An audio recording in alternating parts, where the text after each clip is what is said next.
mimi nitakuja niwakaribishe tena hapo mimi nitakapokuwepo. Hili ni neno la ajabu sana katika binadamu wote.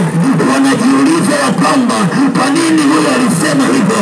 Nataka nikwambie Biblia inasema ya kwamba yeye ni mwokozi wa maisha ya mwanadamu yeyote ambaye yupo mahali hapa duniani.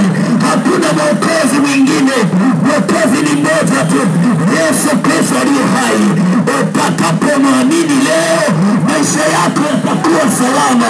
Maana nyakati za hatari zipo zinakuja mbaya, ambazo wewe mwanadamu utakuja kulia na kuomboleza na kusaga neno. Hakuna wa kukusaidia, hakuna sehemu ya kuhonga.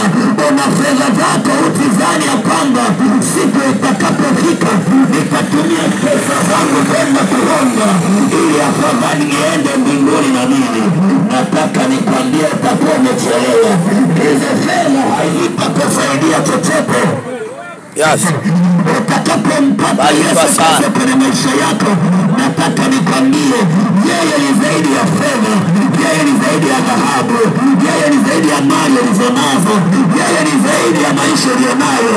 Yeye ni mwokozi wa maisha yako.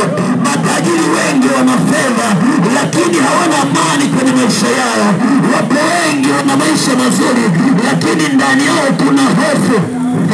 Kuna watu wengi wana fedha na wanajua Yesu ana pesa nyingi sana lakini hazitamsaidia kuingia mbinguni. Nataka nikwambie ukikosa jina la Yesu ndani yako, nataka nikwambie ufalme wa Mungu sio wako. Yeye alisema Yohana 14, msifadhaike mioyoni mwenu, mnamwamini Mungu niaminini na mimi.